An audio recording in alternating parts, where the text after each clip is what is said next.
Bismillahirrahmanirrahim. Assalamualaikum warahmatullahi wabarakatuh.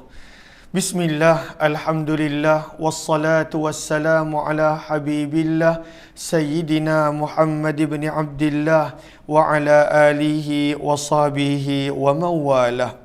Subhanaka la ilma lana illa ma 'allamtana innaka antal alimul hakim wa la haula wa la quwwah illa billahil aliyyil azim. Allahumma rabbi shrah lana sudurana wa yassir lana umurana wahlul 'uqdatam min alsinatina yafqahu aqwalana. Allahumma fakkihna fid din wa 'allimna at-ta'wil. Allahumma alhimna marashida umurina wa a'idhna min syururi anfusina birahmatika ya rabbal alamin walhamdulillahi rabbil alamin. Alhamdulillah summa alhamdulillah. Apa khabar sahabat-sahabat semua? Sabahun nur, sabahul khair, selamat pagi. Salam pertemuan dalam Hayati Quran siri yang ke-645 bersama dengan saya Umar Aziz. Pertemuan di mana kita akan berkongsi sedikit sebanyak penghayatan tadabbur daripada Al-Quran. Mudah-mudahan membawa perubahan dalam kehidupan seharian. Amin amin ya rabbal alamin. Ahlan-ahlan kepada sahabat-sahabat semua Izzy, kemudian NMAB, Teko, ahlan-ahlan Nazfizam, Chor dan juga Faiz Jupri, Hafiz Manan dan juga Jaja serta semua sahabat-sahabat lain yang berada di TikTok. Di FB pula ahlan-ahlan Ica Caca, terima kasih. Di FB pula ahlan-ahlan Kak Zaliha Kamaruddin, kemudian Kamiza Muhammad Amil, Salbiah Ali, Hajrah Zai, Safia Sapian, Razita Abdul Manaf, Ana Sukaimi, Wan Muhammad Suid, Safia Sapian, Az-Zulaimi, Rohani Abdul Jalil, Zimahdun, Maimunah Mun, serta ahlan-ahlan Tuan Nur Rahim Sharif. Terima kasih banyak-banyak Tuan Nur Rahim. Kemudian Khatijah Yaakob, Nur Hasni dan juga Ummi Madihah, Asnah binti Muhammad dan juga semua sahabat-sahabat FB dan TikTok yang lain. Waalaikumsalam warahmatullahi wabarakatuh kepada semua yang memberi salam. Pada pertemuan kali ini, sebelum kita mulakan, kita nak perbetulkan dahulu niat kita. Moga-moga apa jua yang kita lakukan adalah kerana Allah Subhanahu wa Ta'ala. Nawaitu ta'alluma wa ta'lim wa tadhakkura wa tadhkir wa naf'a wal intifa' wal ifadata wal istifadah wal hatha ala tamassuki bi kitabillah wa sunnati rasulillahi sallallahu alaihi wasallam wa du'ai ila al-huda wa dalalati ala al-khair ibtigha'a wajhillah wa mardatih wa kurbih wa thawabih. Amin amin ya rabbal alamin. Mohon je sebaik sahabat-sahabat untuk bantu share, bantu untuk kongsi, bantu untuk sebar luas. Mudah-mudahan lebih ramai yang beroleh manfaat insya-Allah. Pada pertemuan kali ini, kita telah tiba pada surah yang ke-8 Al-Anfal. Ayat yang ke-39. Ayat 39 daripada surah yang ke-8 Al-Anfal, muka surat 181. Ayat yang ke-39 surah yang ke-8 muka surat 181. Apa kata kita baca terlebih dahulu satu ayat ini, kita perhatikan terjemahan dan kemudian kita nak ambil ibrah pengajaran. Lalu kepada sahabat-sahabat yang ada Al-Quran, mohon buka Al-Quran bersama. A'udzu billahi minasy syaithanir rajim. Bismillahirrahmanirrahim. وَقَاتِلُوهُمْ حَتَّى لَا تَكُونَ فِتْنَةٌ وَيَكُونَ الدِّينُ كُلُّهُ لِلَّهِ فَإِنِ انْتَهَوْا فَإِنَّ اللَّهَ بِمَا يَعْمَلُونَ بَصِيرٌ. صَدَقَ اللَّهُ الْعَظِيمُ. Firman Allah, terjemahannya, wa dan qatiluhum, berjuanglah kamu, untuk menentang mereka. Hatta sehingga la takuna, tidak ada lagi fitnah, sebarang fitnah. Nanti kita akan terangkan apakah maksud fitnah di sini. Wa yakun, dan menjadilah ad-dinu, agama, kulluhu, semuanya, lillahi, hanya milik Allah. Fa, maka, in, jika, intahau, mereka berhenti daripada menyerang, mengganggu agama Allah. Fa innallaha, maka sesungguhnya Allah, bima, dengan apa-apa yang ya'malun, mereka lakukan, basir, maha melihat. Maka ini adalah terjemahan ayat 39. Maka apakah ringkasan ayat yang ke-39? Seperti biasa kita mulakan dengan ringkasan terlebih dahulu. Maka dalam tafsir Al-Wasit menyebut ringkasan ayat yang ke-39 adalah Allah memerintahkan orang yang beriman untuk berterusan berjuang. Allah perintahkan orang beriman untuk berterusan berjuang. Wa qatiluhum, dan berterusanlah kamu berjuang. Maka ringkasan ayat yang ke-39 adalah Allah memerintahkan kepada orang beriman agar berterusan berjuang mempertahankan agama Allah, lagi-lagi apabila diserang, apabila musuh Islam menyerang, apabila musuh Islam menyakiti umat Islam. Dan pada waktu itu Nabi SAW, maka orang beriman diperintahkan untuk waqatiluhum, berjuang mempertahankan agamanya. Sebab itu kita lihat di dalam tafsir Al-Wasit, maka ditulis wal makna, dan maksud ringkasan daripada ayat ini adalah alaikum ayyuhal mu'minun, wajib ke atas kamu wahai orang beriman, idza mastamarra ulaikal kafirun fi udwanihim, apabila berterusan orang-orang yang ingkar pada waktu itu untuk tetap memusuhi kamu. Musuh Islam memilih untuk berterusan memusuhi umat Islam. Maka pada waktu itu antuqatiluhum, hendaklah kamu berjuang menyerang mereka, bisyiddah, dengan bersungguh-sungguh. Wa antastamirru, dan hendaklah kamu berterusan berjuang sehinggalah pada waktu itu mereka berhenti memusuhi dan mengganggu kamu.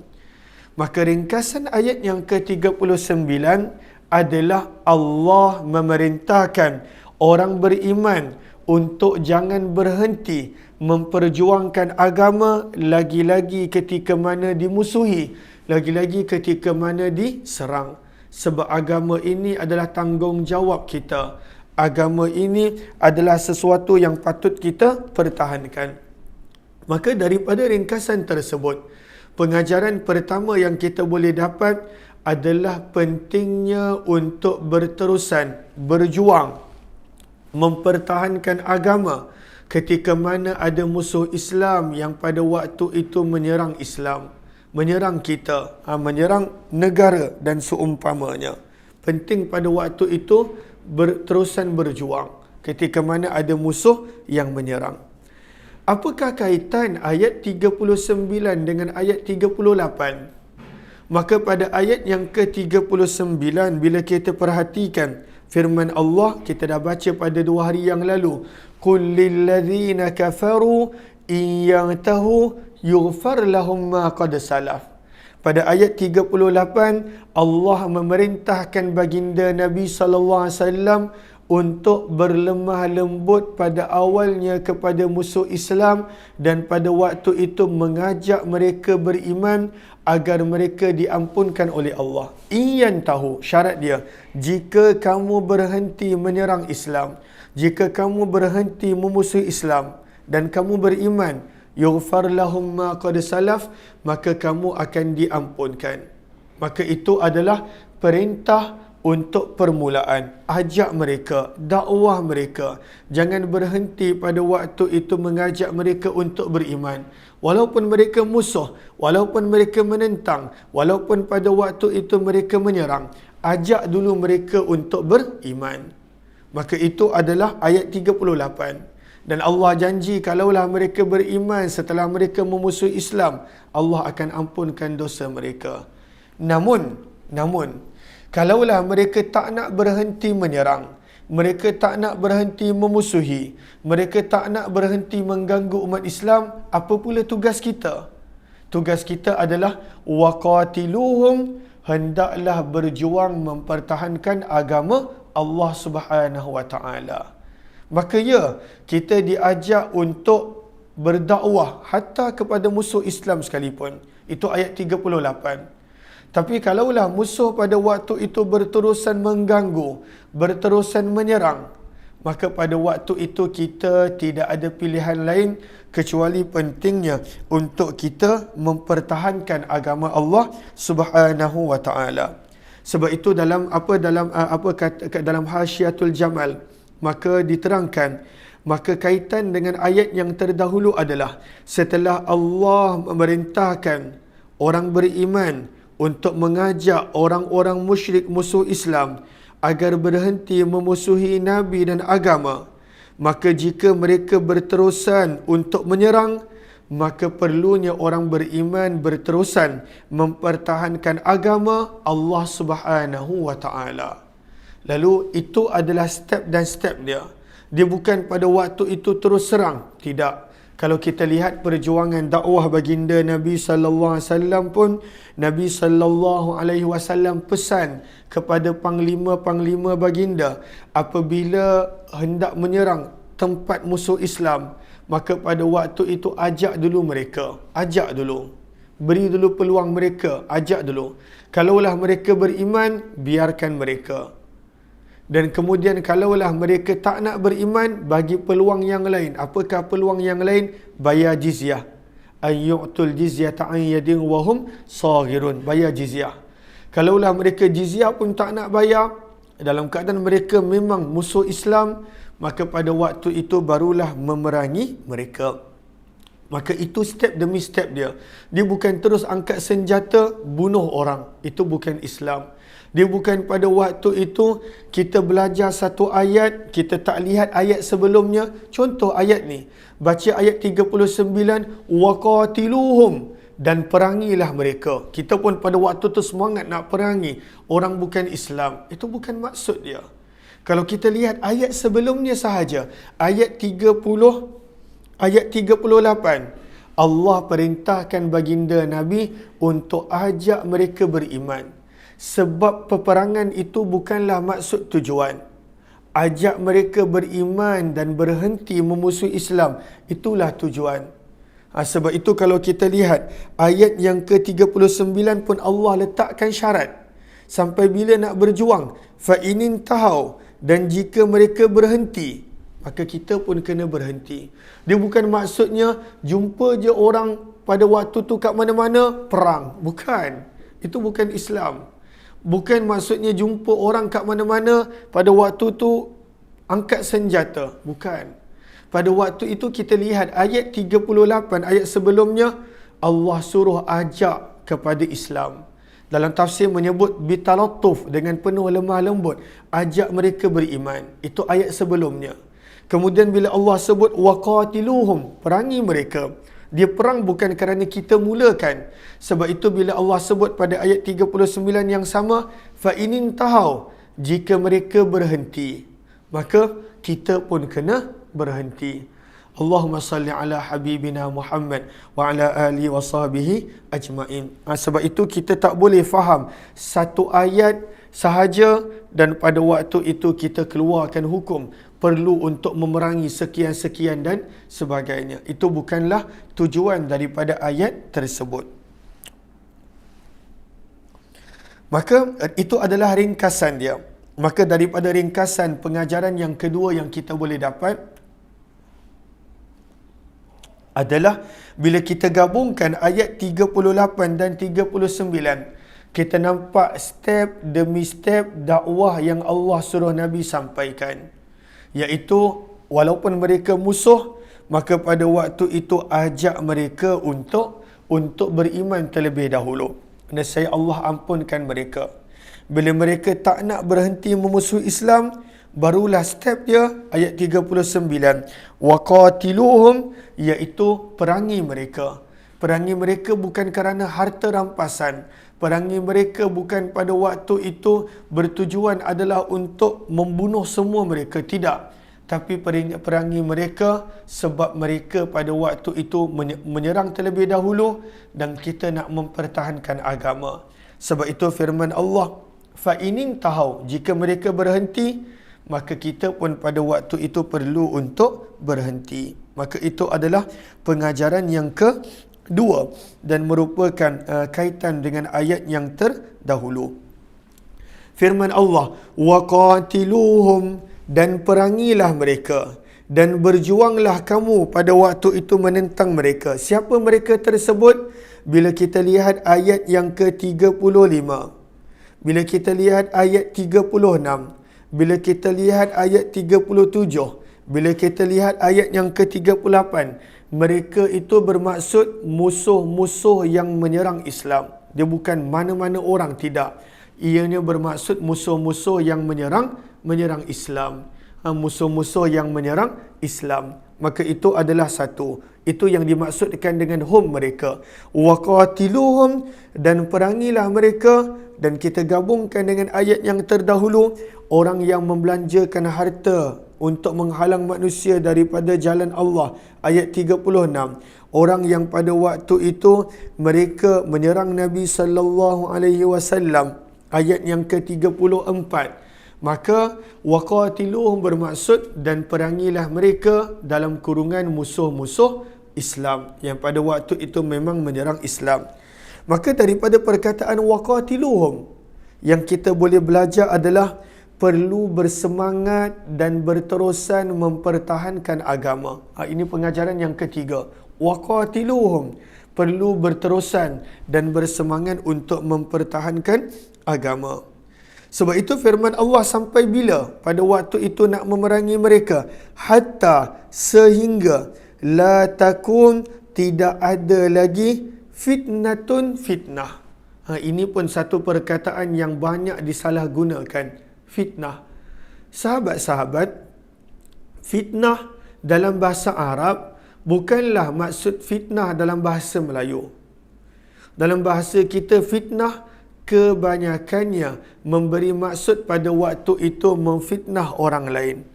Mereka-reka sesuatu bagi orang lain. Allahumma salli ala Sayyidina Muhammad.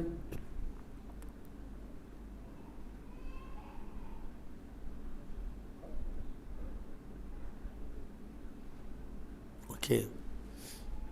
Sebab itu kalau kita lihat dalam kamus Dewan Bahasa, ada kamus Dewan Bahasa, apakah maksud fitnah? Fitnah maksudnya adalah tuduhan, khabar ataupun kisah yang diada-adakan untuk memburuk ataupun pada waktu itu membencanakan orang lain. Itu maksud fitnah. Maka fitnah dalam bahasa Melayu maksudnya adalah pada waktu itu adalah khabar, kisah, benda yang diburuk-buruk yang direka, tuduhan yang dilakukan. Itu adalah fitnah dalam bahasa Melayu. Akan tetapi, fitnah yang ada di dalam Al-Quran, fitnah yang ada di dalam bahasa Arab, apakah maksud fitnah? Fitnah sebenarnya pada waktu itu bukan bermaksud tuduh. Dia bukan bermaksud pada waktu itu mereka-reka cerita. Lalu sebab itu kita kena berhati-hati.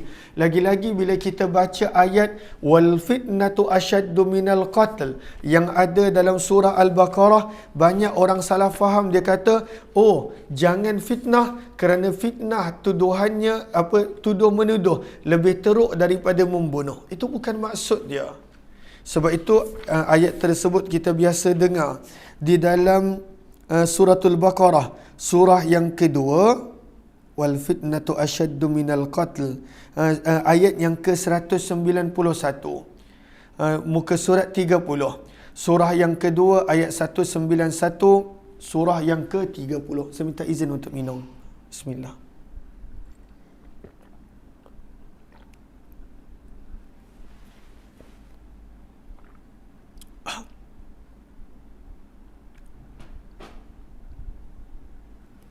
Okey.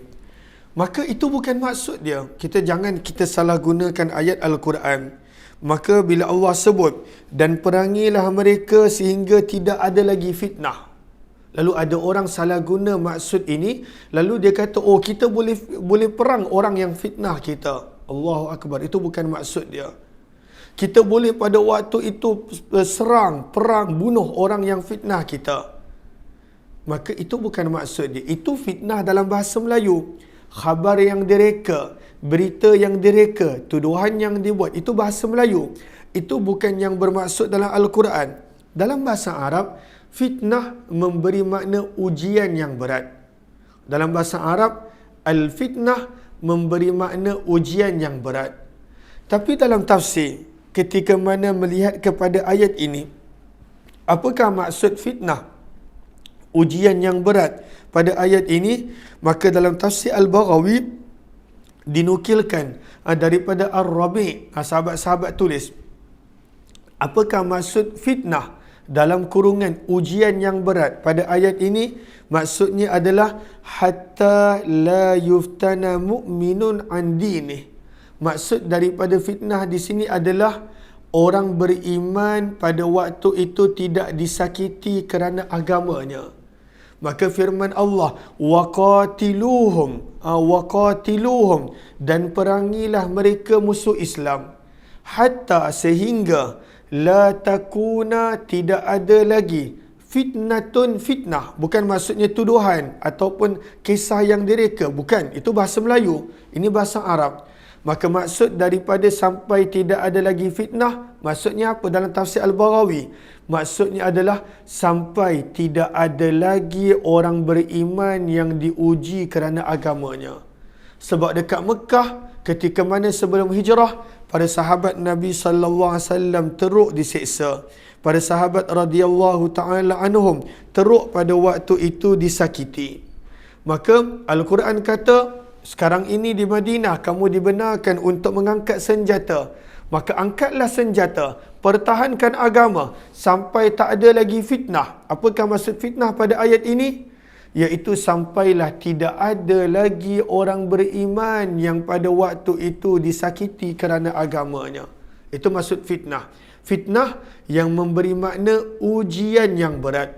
Apakah ujian yang berat? Seseorang itu disakiti kerana agamanya. Adakah jelas? Lalu jangan pada waktu itu kita salah guna maksud fitnah. Kita ambil konteks dalam bahasa Melayu. Kurang tepat. Dan pada waktu itu tak patut berlaku. Lalu ahlan-ahlan kepada sahabat-sahabat yang baru join, mohon jasa baik untuk bantu share, bantu untuk kongsi, bantu untuk sebar luas. Mudah-mudahan lebih ramai yang beroleh manfaat. Maka pengajaran yang keempat yang kita boleh dapat adalah maksud sebenar fitnah. Itu pengajaran yang keempat. Apakah maksud sebenar fitnah? Dalam bahasa Melayu, kita dah tahu maksudnya. Menuduh mereka cerita. Tapi dalam Al-Quran kita tak boleh bawa bahasa Melayu tersebut. Al-Quran bukan bahasa Melayu. Al-Quran bahasa Arab. Maka maksud daripada fitnah adalah ujian yang berat. Dalam konteks ayat tentang peperangan adalah memberi maksud orang beriman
Allahu Akbar.